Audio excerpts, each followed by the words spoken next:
Taste the Daily. Sivaganga தொகுதியில் போட்டியிடும் கார்த்தி சிதம்பரத்தை ஆதரித்து அவரது மனைவி மானாமதுரையில் அனுமதியின்றி பரப்புரை மேற்கொண்டதாக புகார் எழுந்தது.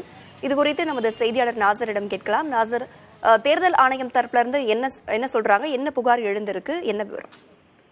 ராதா சிவகங்கை நாடாளுமன்ற தொகுதிக்கு போட்டியிடுபவர், காங்கிரஸ் கட்சி சார்பில் போட்டியிடுபவர் கார்த்தி சிதம்பரம். இன்று அவரது மனைவி மானாமதுரை பகுதியில் வாக்கு சேகரிப்புக்காக வந்திருக்கிறாரு.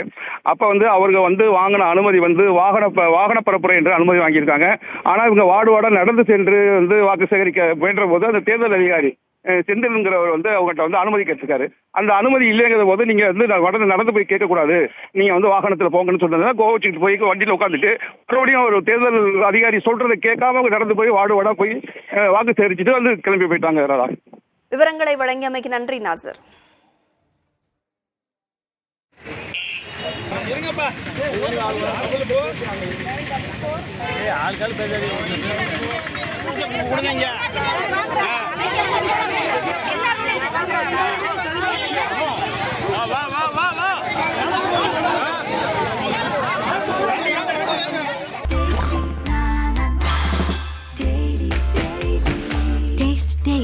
Taste the Daily.